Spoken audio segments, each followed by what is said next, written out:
Hello and welcome to Stories and Lessons. My name is Amy Ebert, and I'm usually your host for our podcast, but today I have something really special for you. I recently had the pleasure of being a guest on the Success Builders podcast with Ricardo Goncalves, where we dove into some of my favorite topics. We discussed the importance of creativity, emotional intelligence, and visualization techniques in achieving success.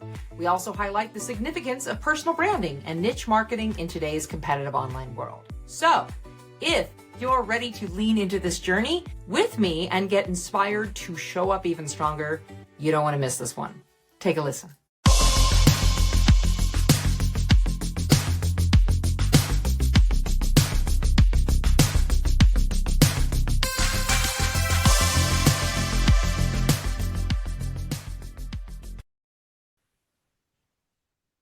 Hi, and welcome to yet another episode of Success Builders. Hope you're all well today. I'm very excited to have with us Amy Ebert. Welcome to the show. How are you doing today?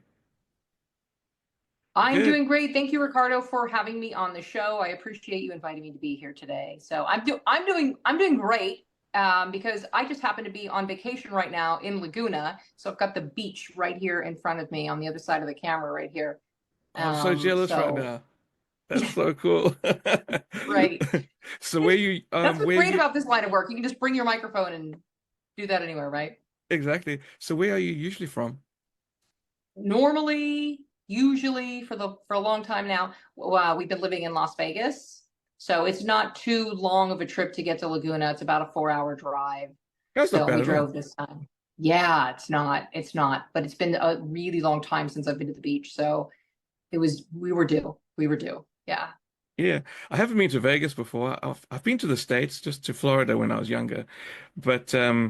Vegas, I haven't had the pleasure of you know, being able to see all those awesome hotels and things in Vegas. I see them on TV and stuff, but I've never actually seen Oh my them, gosh. It's in crazy. person. It's crazy. Vegas is one of those places you can stay in the one casino for your entire trip and you still Yeah, would maybe get lost in those casinos. They're huge. And yeah, so we get a little spoiled when we do like a staycation in Las Vegas compared to going to other places sometimes because you literally could just like stay in the hotel and you have tons of restaurant options, massive, gorgeous pools and hot tubs shows and and things like that, live yeah, shows and that sort there's of thing. Yeah, shows, yes, the nightlife, because you could really have a good nightlife even without the gambling. So, yeah. So I'm in like a small town in New Zealand. We have like zero nightlife. In fact, oh wow. in fact, after 3 p.m. in the afternoon, we can't even get a coffee. What? Oh my gosh, I've never Yeah, been there.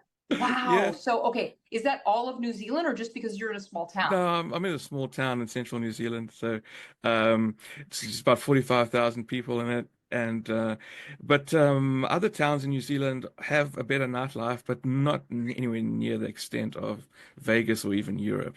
So New Zealand is a little bit of uh, it's the country that the world kind of forgot, and it's still like 10 years behind the rest of the world in some aspects. Um, Really? yeah, yeah, but Oh wow. but nature's Is it great here. scenic?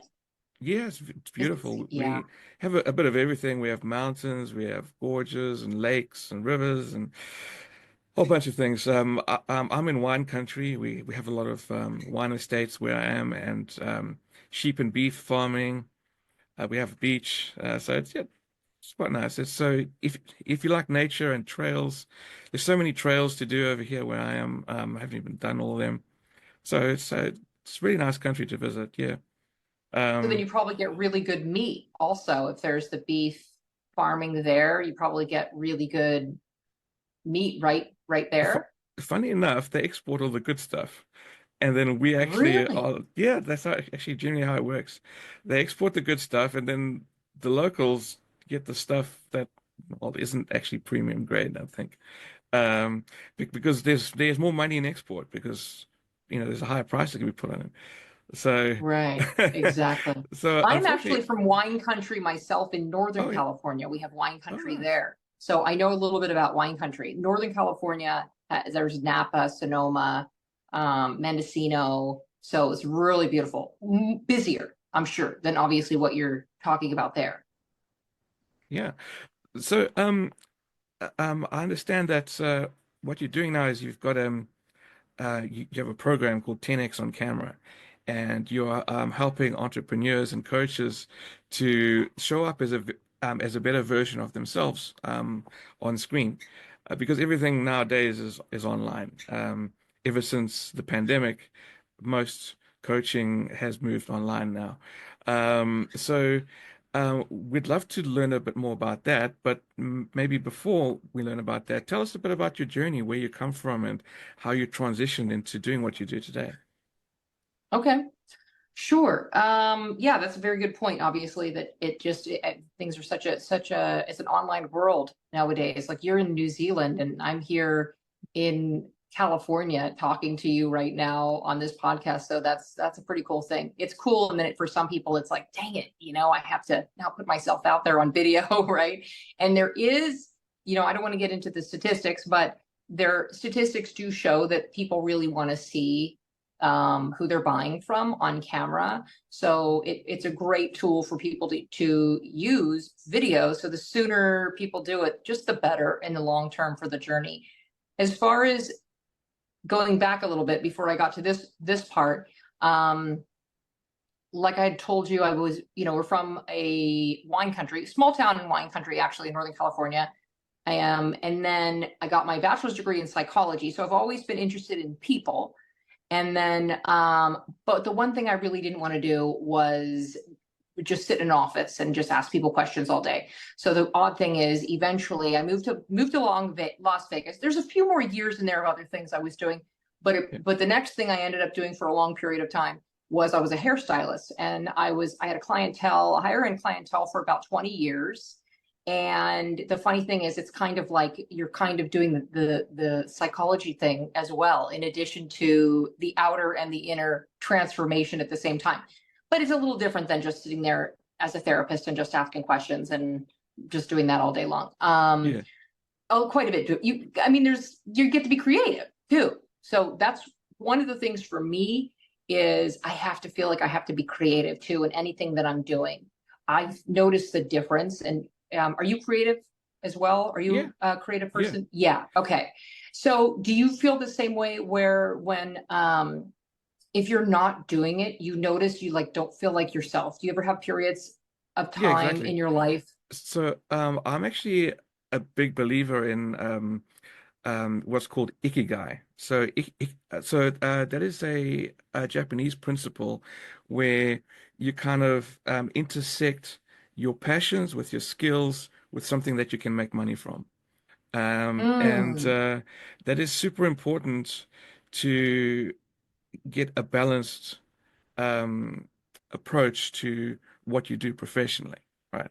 Because if you're doing something that you don't enjoy or you don't have the skills for, you are not going to be as successful as if you tick all those boxes, right? So that's the yes. principles of ikigai, and I really believe in God, that. Yeah, guy. I don't know I'll where I send put it my to you later. pencil Don't for worry. this. I'll send it to you Oh my later. gosh, yes, I've got to, because that's kind of like, that's even without me realizing about this, without me realizing about Ikigai, that's in my formula, in the method that we use is we combine these things, because for myself, I notice if I don't have it. And then we use acting techniques as well. So I'm like, okay, so which I'm jumping ahead a bit, but I'll go back, where it's showing up on camera is different than in person anyway. Okay, so sometimes people are kind of creating it the same way. It's different, right? But you just like if you watch a play, you watch something in person, and then you watch something, a movie, right, on Yeah, TV. Okay, so but either way, we take the part of the character journey and put that in when you think about in respect to what makes that character pop off the screen, what even reading it in the book, right? What are those things? It's they're always going for something, they're wanting to get something out of the deal, and there's like some big overarching goal where they are that helps them overcome obstacles, right? And so your heart obviously has to be connected in that yeah, place. And so that's where the creative part comes, right? Sometimes the people are just chasing the dollars, like you're saying in business, and maybe it's just like that is only their next goal. even people that are successful in the financial part of things still feel like the meaning part isn't there. Yeah. So is that kind of something with Ikigai that kind of has that in there? Like the meaning, I think, is maybe part of the creative part, and with your heart, that's all Yeah, that's connected. especially something that you have to be passionate about, but you also have to have the skills to do it, and then it has to be something that you can make money from. There's no sense in doing something that you can't make money from because then, well, you can't survive. You have Yeah, to do something else it is a alongside. business. Yeah, yeah, that has to be a Yes. business around it. And like what you say with the character, first thing that came to mind was Super Mario, right? So he's out there, he's collecting coins and stuff, but his main mission is to save the princess. Okay. So Princess Peaches, I think it is. Yes. Okay. So that's his overarching quest and his overarching goal is to go and save the princess. But along the way, he's picking up coins and cash, right? Yeah. Yeah. To get him further along in the journey, right? Yeah, yeah, yeah, yeah. You need Yeah. those coins and cash to get you further in the journey. Yes, Yeah, exactly. exactly. Yes. So there's with our system, there's a financial goal as well. 100%. Okay. So I was uh doing that as a hairstylist for I can't even believe it was almost 2 decades. So it's so crazy to think how time just really flies in that respect, right? And I got to the point where, I mean, I can do hair in my sleep. Like even still nowadays, if I it's like literally for me, it's like riding a bike. So if anybody needed something, like I would be like, it'd be like the next day for me, because that's how long I did it Yeah. for. And then I'm one of those people talking about the creative. I'm also a perfectionist. So it's like creative and perfectionist. So it's like I always have to be improving or something, right? So I don't let the perfectionism part stop me. And that's one of the things with people too. It's like helping them reframe their brain for the creative to think of or the perfectionist part to think in terms of using it as going for excellence opposed to using it as a procrastination. Yes, We that's just one of don't the want to bigger procrastinate, turtles, right? yeah. Mm. Yeah, right, exactly. So, okay, so then I'm doing that, and then you have my son, and I want to just be able to have more freedom to do all the stuff with my son, and I'm also acting and modeling at this time as well. So it was like we, as a family, my husband and I just decided to have like some other business that we could do where we could have one. I didn't have to be in the salon all day to be working. So we just started an e-commerce, which I almost always leave out. I kind of forget about it because it was like we were doing this while I mean, we sold over $1 million in products, but it's like we just it wasn't like it was fun for a while, and then all of a sudden it just started being like a real chore. And so that was when Yeah. it came to like, okay, new things need to happen, right? um and so this has just kind of evolved over time into this space where getting into the coaching space, I've dabbled in it before, and my clients would have good success because I like to focus on helping them have results, right? My son is a highly competitive athlete, so even when we coach their teams and things, we help these kids along. I don't even know if it's just natural, like if you just kind of know to see certain things in people, and then you can just help them. And maybe some people see things and they just aren't willing to say it. I don't know. You have to kind of have the right way to say things too, right? To so that people aren't offended. But it's like if you're their coach, it's like that's part of the role. Hey, if you've made it this far into the episode, you're clearly here to level up. So go ahead and subscribe to or follow the show. If you're watching on YouTube and want to be the first to know when new episodes drop, hit that bell notification. Even better, head over to 10xoncamera.com and join our mailing list. We'll send you a free video series on personal branding just for signing up. This is where you'll get the inside track on every opportunity to improve your on-camera skills and take your personal brand to the next level. So don't miss out. Go to 10xoncamera.com. See you there. Now, back to the episode. Yeah, that's basically like leaders that one of the common traits in leaders, they have emotional intelligence or Mm-hmm. EQ, a high emotional quotient, which is different to IQ. And that is what allows coaches to uh, you know, notice these things in the people that they are helping, and to be able to be the most effective, and to empathize and to change their coaching strategies around the person that they're helping. So it's basically that emotional intelligence that you're talking about that allows you to see these things. Yes. Yes, exactly. And I think some people get that confused though with even compassion. And it's like you still have to help them get results.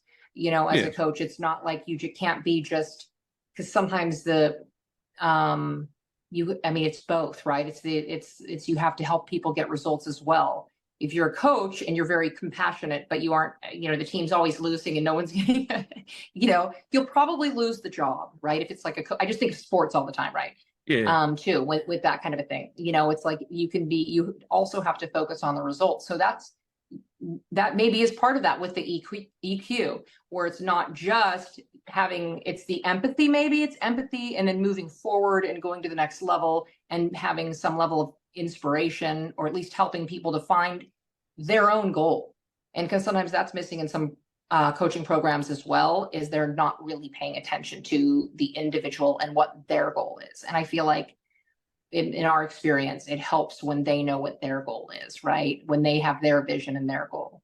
That's actually really good because I can imagine how a lot of programs are focused on the process and on the system, but not really on the payoff or the payout sort of thing of what uh, the trainees are actually going to achieve at the end of the training.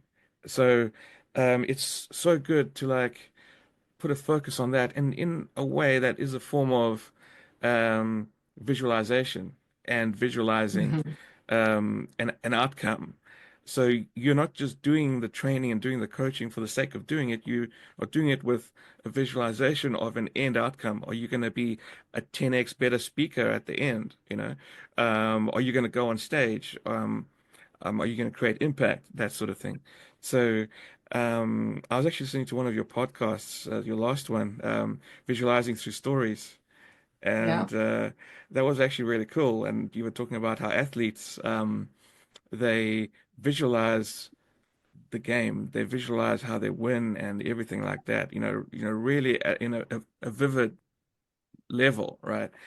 And that helps to change the neuroplasticity of the brain to actually, um, be able to um, at least attempt to influence the outcome. Yeah, Right. that was Yes. really powerful. Yeah, I really enjoyed Yes. listening to that. Oh, good, good. And that 100%, yeah, and just at a cellular level, right? At a cellular level for that. And that works 100% because I will say I've actually tried to experiment with this a little bit with us because like I said, I told you how my son is a highly competitive athlete and he's like this in all sports. So he's Okay. just one of those people that just kind of has that when it comes to any sports. We'll try something else just because we don't do the thing that a lot of other parents do when their kids are good in one sport. They just kind of jam it down their throat like all the time.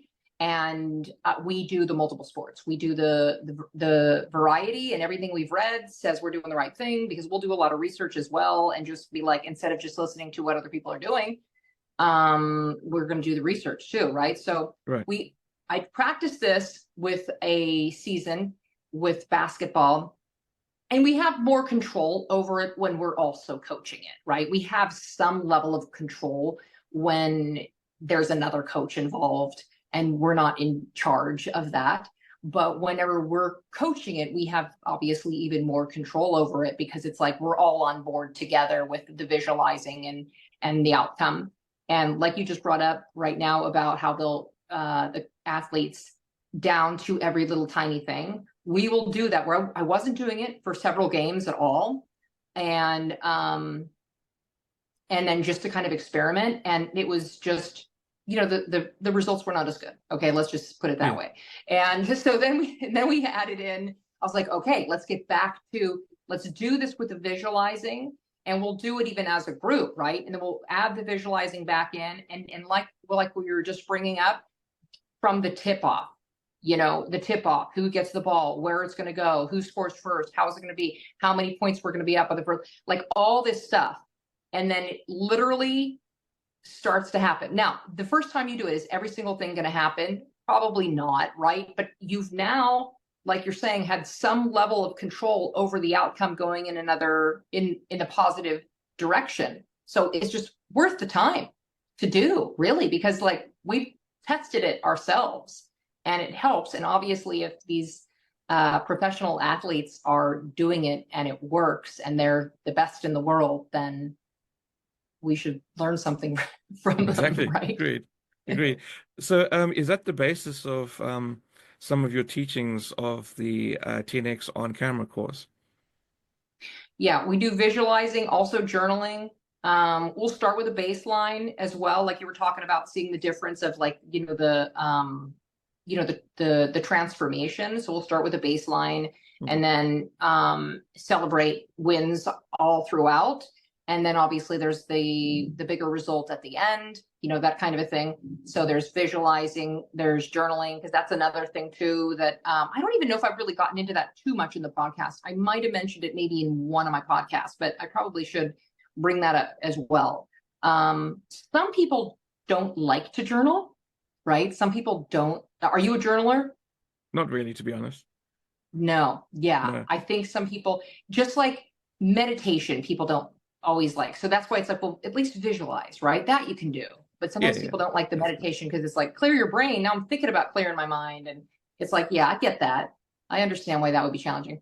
But we do. We actually have, we just came out with this. We have one of our courses that we had before that was just goal setting. We have a vision board video or, tutorial for people that we've added into this course that we have, where people can put together their vision board that they can have just on their phone and on their computer. So we have like a whole tutorial on exactly how to put that together as well. Because it's like, okay, so now we're thinking about who we want to become also, because that's part of it, right? In the journey is if you're just thinking about your to-do list, that's when it can become like a real drag. I'll speak for myself, especially when it comes to like, if I have a bunch of tech things. Some people love tech. I've become pretty good at it over the course of the year with the podcast and everything else on the back end of things, because I want as much automated as I possibly can, that I could actually help people with it now, which is kind of crazy. But it's not something that I would go around and be like, I want to teach you tech, like I'll give you the video for it if you want me to help you out. But like, is this going to be my main program? Not so much. Yeah. So do you also help people with speaking on stage, or is it mainly on camera? Since we're going to be on camera for the course, it's pretty much done on camera, but it's going to help you speak on stage as well, because I've also done Right. stage work. So it's just like, it's 100% going to, the confidence is what goes up so much that now speaking on stage, it's different.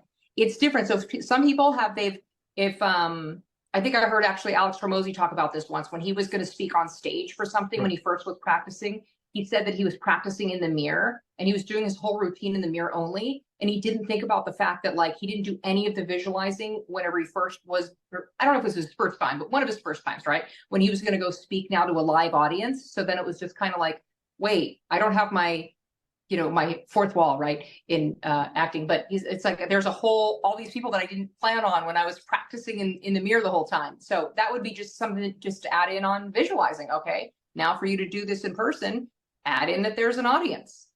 And even that moment before, right, that's even something. Have you done any acting, Ricardo? Only in the school plays and things like that, but not like any um proper acting, no. I actually believe that you have, because you on your profile it says that you've been a model and an actress. So tell us a bit about that. Okay. So one of the things as an actor, and maybe you remember this from your plays, because you still would want to do this before you go out on the stage, right? Is you think about you had a life before that first line came out, right? And you could still use this with a speech, even though you're not coming out and like playing a character that's bouncing off another character. You're coming out, maybe you're just speaking on your own, right? With with your microphone, and you still have that there was a life before. And that's some of the things that even with people on camera, they'll be like, I don't know how to start. It's just like, think about you had a life before. It's not like, this is when you start, like there was thinking about that. And in the acting world, they call it a moment before. So that is something that people can use on stage, and they can use it on the camera as well. Sometimes taking an action, like, I'll say even for somebody, if it's on camera, it's like, just pick up a pen or something. If that's something that you want to do to start. People think it's like the start is that first word. It's like, you had a life before, if you're coming out on stage, and you have a life before on the camera. So just blend that all together. It's called the moment before. And that's something that is a great acting tip that people can use for speaking as well, really, instead of acting like, okay, I have all this buildup and then I'm going to say my first word. It's like, no, all right. So I just, I got my microphone in my hand or whatever that is. I'm walking out. Like, it starts before you're out there, Starts before off the camera stage, starts yeah. on. Starts, yeah, yeah. Yeah. Yeah. It could Yeah. actually be something that we could use on social media, like when doing lives, because I know it's can be quite daunting when you press the live button and you sit there, pause for a while, like a deer in the headlights, not knowing what to say. So you kind of need to plan the moment before, or even start speaking before you press the record button, uh, in preparation. And then when you get to the point of where you're going to start telling the meat and potatoes of what you're going to say, then you press record, so that you really have that momentum going into the live. Um, that could be potentially another technique that one could do. Um, Yes. yeah. Definitely. I actually think I did a short about it, and I did have a short that I put out there that we kind of likened it to some people will start. It's like the Kentucky Derby, where like the horses are out of the gate, and then all of a sudden you're just like rushing out. Now that it's like the live thing is on, I'm going to go, and da da da da da. And I'm a fast talker, so I could probably still talk fast, but some people you can tell it's really they're just like rushing through it. Yes. Right? There's a difference with the people who are rushing through it more so than like they naturally maybe would talk fast, so it's just like, that's not what we're doing. This isn't like the gates open and go. So that's funny that you bring that up, because I put a short together. We kind of made fun of it. Like my son will help me with production. He's actually the one helping me with production here today. So Oh, he cool. helps me on the production side of things. It's helpful. Yeah, definitely. And how do you do your training? Is it based on like is it a form of a course, or is it one-to-one training or group training? How does that normally look? We have different options and different tiers, I guess. There's something that's as affordable for anybody. We start with even some low ticket models that we have for people that are just going to get started, just to get going in some direction, right? And then based on where they are on their journey income wise, then they can go to longer courses, right? And then there's also one-to-one. So we have it just based on where they are in their journey and what level of commitment that they want to put in. So right now, actually, we're offering one where it is developing that. I think who calls it this? I got this name from oh my gosh, what's his last name? I forget who it is, but the attractive character, right? Because if you are going to be representing your business on camera, you really have to think about being a personal brand. And then some people will still try to steer people away from that. And I think it's really bad advice to steer people away from the personal brand. I'm like, you are on camera. So even if you work for a company, even if you're representing Frito-Lay or whatever, you still want to represent, like, you're still the personal brand of yourself, and you still have like this whole person that you're bringing to the party. So we incorporate those things together with helping you develop that strong, attractive character, right? The unstoppable, attractive character. So there's a personal brand level. So that's one of the things we're working on quite a bit right now that people are having good success with, is this, because it's combining that on camera with the personal brand. And people will think of personal brand, you think of like a logo and your colors and your fonts and things. It's like, no, it's like, I mean, it's just who you are and how you're going to show up, and what your values are, what you stand for. And then it's very clear. And then you just line up with the other people that are also in this journey, and then you can have more speaking options, like with this or in person or whatever. Like, oh, we're all wanting to push this thing out, whatever the value system is. You align with the people that are all align, in that same similar value system, right? And it could be just something, just, meritocracy or whatever it is. I mean, whatever your thing is, it doesn't mean that it's necessarily like political values or anything like that. It could just mean that, like, it's helping people be their best version of themselves, right? It's like something along those lines. And somewhere where you are in that journey, you can partner with other people and, make that even stronger for people. So that's one of the things that we're doing quite a bit right now. It's just is a good time of year to this is something, usually it's like with something, but we're isolating it for some people, so that, because this time of year, it's like Q4, right? Everyone's going to holiday parties. I remember that when I was a hairstylist, I was busy, right? Everybody's like, I want to look my best. I want to feel my best. I'm going to Christmas parties. I'm going to New Year's parties. I'm going to holiday parties. There's parties. So everybody wants to look and feel their best. So that's why we isolated this piece and kind of made it as a standalone for right now also, because usually it's like incorporated with other things. But we also have it as a standalone so that, like, it makes it a little more affordable for people that want to get in and do that too. And it's all those things, the inner and the outer transformation. And they go through, I don't want to give it all away because it's like each week there's something different. But like there's one week where they're going to make, because some people have a hard time making decisions, right? So that's kind of one of those things that holds people back. So I believe it's week 3 where people are making about 100 decisions that get them in momentum. First, it's let's get clear about your value system, your brand, who you help, what you're up to, all of that stuff.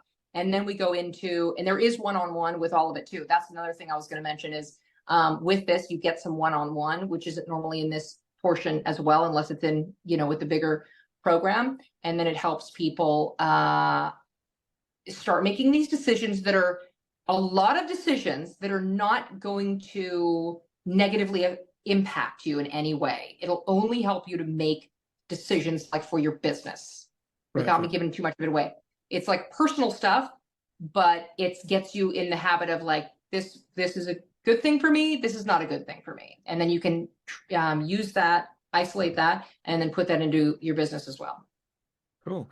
And I just want to add in that, having a personal brand is actually so important because that is one of the things that you actually take away from you if you're working for some other company. Like the best example of that is an estate agent. Most of their marketing has their face on it. There will always be on the for sale board, you'll have the picture of the agent. Um, and the agent might actually change companies, like once or twice they might skip to a different company, but you'll always remember their face and you'll always remember them as the authority in property. So they still actually take their clientele with them across to the different agency most of the time, just because they have that recognizability. And an estate agent is probably the best way to explain the importance of a personal brand. If it was faceless, they didn't have their face on the for sale boards and that sort of thing, and then they go to another agency, they would less be likely to take the client base with them, because they don't have that recognizability. So Yes, that's why that's it's a so great important. example. Mm. Yes, that's a great example. Exactly. They have their faces. I don't know. Do you guys have billboards there? Mm. Yeah, Okay. Well, in Las Vegas, we have a lot of billboards. I'm sure. There's like a I'm lot sure of it's billboards. more Yeah. billboards than buildings. Yes, there's a lot of billboards. So, yeah, and there's realtors and they got their face. That's a perfect example. That's exactly it, right? They'll have their face on the billboards, on their cards, wherever they go, but they might, That's right. Be it with one realtor 1 year for a certain amount of time, and then they go somewhere else, right? And they still, if they aren't recognized, then it's like, who are you? Yeah. And they're putting themselves out there on photos, on videos. They're doing ads in Las Vegas. They're doing ads locally as well. Yes. Um, Or on the big, radio even and that sort of thing. yes, exactly. So, yeah, that's a great example. And that's why I think they'll think about it as like their website. You know what I mean? And it's like, how many times have you gone to, a realtor's website or something, right? You don't really. You see the photos and the video. You see you're looking for a house, Yes. and so you see them when you're looking for the house. I don't know if I've ever gone to a realtor's website, It's more so you're looking at the houses, and then you see their photos and videos and That's everything right. there. Yeah. So it's Or like on some people kind of think that as like their classifieds website. website or something like similar to Craigslist, I'd imagine. Not that I've been on Craigslist, but um, probably that sort of thing where a whole bunch of different agencies they have the houses up on a central registry or something like that, and then you see all the agents there as well. Um, yeah, and then most of the time, like you would connect with the agent that um, is more in tune with your type of personality. Like, if you're a mum, you might connect with a female agent, or if you're a man selling your house, you may connect with a man agent, sort of thing. So it just depends because, like, that's why it's so important to also niche down, is because um, if you're selling to everyone, you're selling to no one, as they say. So, So um, true. And yeah. that's what people, that's the funny thing, right? Is like that so people are so afraid to niche down because they don't want to alienate anyone, but then you're alienating Imagine everyone. everyone. Yeah, that's right. That's right. That's right. Yeah. So it's like, that's not good. Yeah. Yeah. That's another one that people are afraid to do sometimes, right? Is niche down. And I mean, it's not like you need to go out there and um, be like, I don't know, like have these viral videos where you're being, um, Hyper feminist or something. it's what? Like being like hyper feminist or something just to attract the female niche only. Right, exactly, exactly. I mean, I guess if that's really what you're into, then hey, but I don't really see, I mean, that's a weird thing to like just to really focus on that for like a coaching business or for a realtor's business so much, right? But Yeah. hey, maybe um that's actually really funny that you bring that up because somebody did want me to be in this magazine and they had me fill this form out the other day. And, it was literally like the third question about what do you think of something with feminism, right? And I never think about it, frankly. So I don't think about it. I don't do anything with it. I just,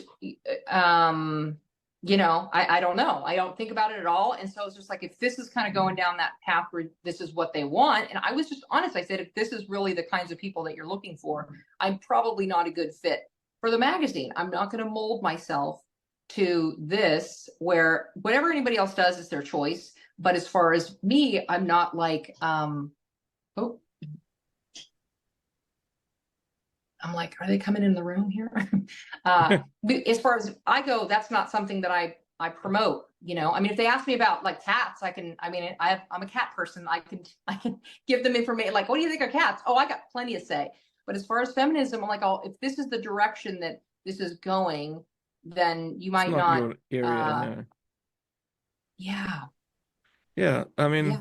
um, my personal view is that a lot of the time, even the um, you know, um, macho activism side of things, a lot of it I feel to actually trying too hard to niche down.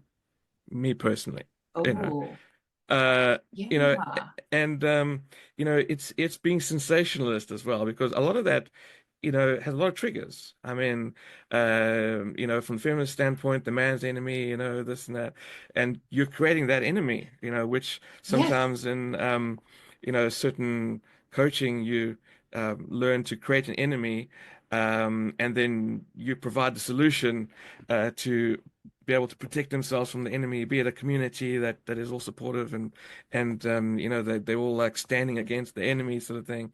So I guess maybe the rise of feminism and even the male version of it has probably come about more of a sensationalist approach to try and get followers, and that is my Mm, personal view. It's just because it's such an easy trigger, right?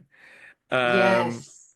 so that is Yes. potentially why it's so prolific nowadays, because everyone wants to be seen on socials, and that's the way people are differentiating themselves or niching down. Um, Right, they're choosing something like that, and it's like, do you really know? Like, then okay, like okay, with feminism, if the men are the enemy, how is that helping you? yeah, All men are the enemy. How is that helping you out long? Does that mean your brother? Does that mean your father? Does that mean your potential mate? Is that your husband? Like, Your son even. I um, mean, your how does that son? feel? Yeah, it's Yeah. crazy. Yeah, How does that feel for your son? Good yeah, point. Exactly. Exactly. And I'm that household too. When my son has friends over, they can be loud. You know what I mean? yeah, Like I let them be loud. So I think they like being in my house. So because I'm like, I love the energy of them just being, that's like with the sports and everything. It's like, this is where you can just kind of go all out. yeah. Like don't hold back when it comes to sports, especially, right? Like just this is where you can kind of put it all out there. And they love that. They love that because they know that, we don't like to stifle that. It's fun. It's fun, right? It's more fun to kind of Exactly. to put that stuff out there, right? So I think that they like sometimes they'll have to like leave somebody else's house because they're getting loud. And I get that. I mean, I get that. Some people don't want that. They don't have to, right? They don't have to. I just like it. No, that's like really awesome, and it's so cool that you're, helping your son to, really have a good mindset towards sports and, a healthy attitude towards it. And I think sports is just so good. I mean, I wish I was more sporty when I was younger, but unfortunately I wasn't. Mm, But sports can create leaders. I mean, sports really yeah. does. And like I see all the movies about the American quarterbacks, that's like the leader of the team sort of thing. Yeah. Even though we don't have American football here, but I understand the sentiment behind it. So Is soccer yeah, big there? uh, rugby. We Rugby. do Okay. more rugby here, Hmm. because as part of the Commonwealth, I was actually from South Africa before New Zealand. We South Africa, England, and New Zealand and Australia are all very big on rugby and cricket. Mm, Those are our main sports that we do. Soccer as well, but not to the same degree. It's more rugby and cricket as the main ones. Yeah, okay. yeah. But I mean, I am familiar with American football from the media and things like that, although it's not something we have in our culture so much. Um, Yeah. yeah. I've So kept him away from that a little bit too. We did flag, and that's the extent of it. But my cousin has boys, and they all do tackle football. yeah, that can be quite dangerous. Same as rugby, it's all like very physical and you tackle, and Right. they don't even have the gear that you guys have in American football. They have no gear. They have no helmets. They have That's so nothing. crazy. They just yeah, And it's and so nothing big has happened, I guess, that they felt like or is it just because it's like they're not as strict on things as maybe America? I honestly don't know. I can't say. I'm sure there's been injuries. There has to have been injuries. There has to have been, right? But Yeah. yeah, it's crazy. It's like they don't have any protective gear at all. M maybe mouth guards is about as far as they go, but I've never seen anything else. Yeah, yeah.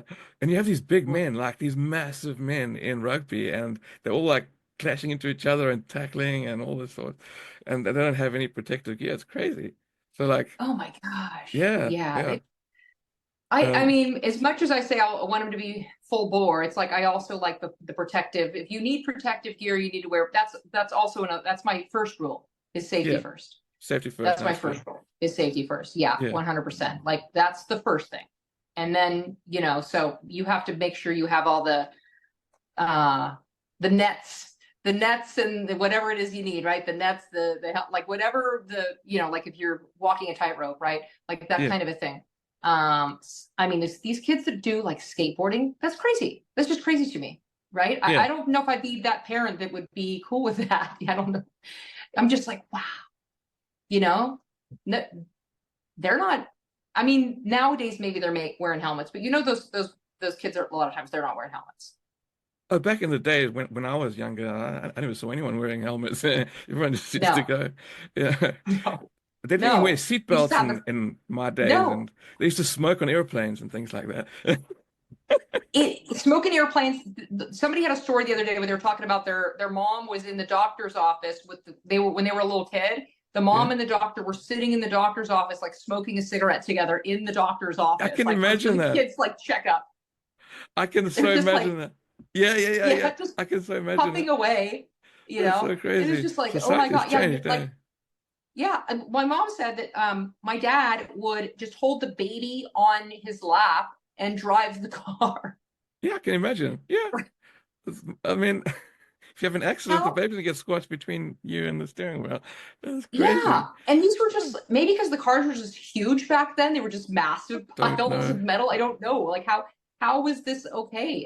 And for some reason, all of a sudden it was like, oh, that's dangerous. It wasn't that long ago. It wasn't that long ago. But I guess we haven't even had cars that long really either when you think about things like the No, grand scheme of how long things have been around, right? probably less than 100 years.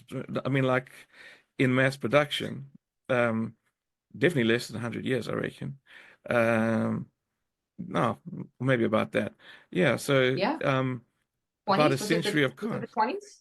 20s, yeah, but even in the 20s, I'm sure there were still horses around and horse and carts in the Mm, 20s, I'd guess.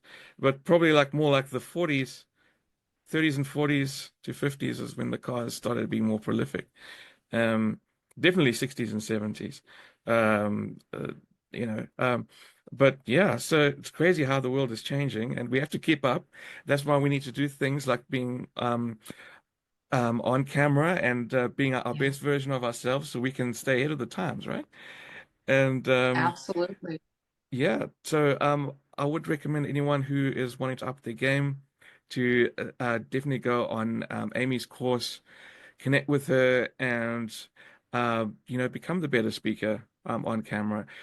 So if someone wanted to get involved with you, what is the best way, Amy? I would say what they could do is they could just go to 10xoncamera.com because that one's the easiest to remember.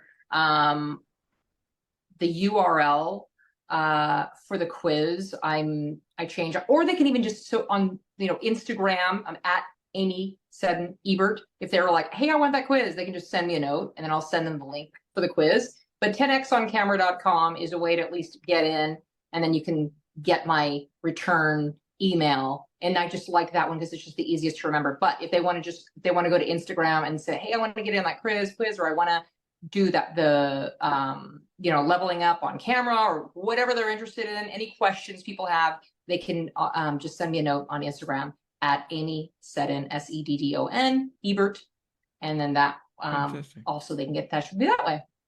Cool. I'll also add all that into the link below. So please check that out and click on it and make connection with Amy. It's been wonderful having you on the show. Thank you so much. It was so much fun. Um, Yes, so much fun. Thank you, Ricardo. Appreciate you asking me to come on the show. So it's been a lot of it's an fun. Thank absolute you. pleasure. And I hope you enjoy the rest of your time over there on holiday. And Yeah, it's been great. It's been great. awesome. So thanks everyone for tuning in again. And as usual, remember to always dream big and build bigger. Till next time. See ya. Having said that, thank you for listening to today's podcast. If you got value from what we've provided, why not spread the love by sharing this episode with someone? Subscribe to or follow the show so you never miss an episode, and give us a positive 5-star review or a thumbs up, depending on which platform you're currently on. For more stories and lessons, check out some of my other episodes in the series. Thank you for showing up, and be well.